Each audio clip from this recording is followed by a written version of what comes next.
বন্ধুরা good afternoon. তো লাঞ্চে চলছে আজকে আমাদের ভেন্ডি ভাজা। এটা আমার হাজবেন্ড করেছে, কিন্তু আজকে পুরোটাই মানে বর রান্না করেছে। এটা আছে টক ডাল আম দিয়ে।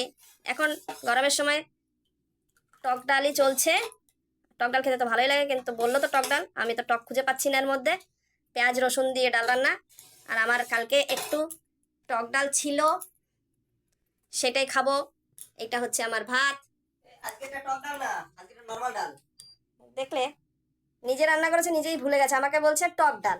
আমি তো টক ডাল ভেবেই তোমাদেরকে বললাম এই টক ডাল। জানার আলোটা আসছে, তুমি একটু ওদিকে যাও। এই জানালাটা আমাকে খুব প্রবলেম করে, লাইট বাইরে আসলে তো ভালো আসে না। তো যাই হোক, তো আজকে টক ডাল না, কালকে টক ডাল ছিল, সেটা একটু বেঁচে আছে। আমার টক ডাল খেতে খুবই ভালো লাগে। মাথা খারাপের টিউশন।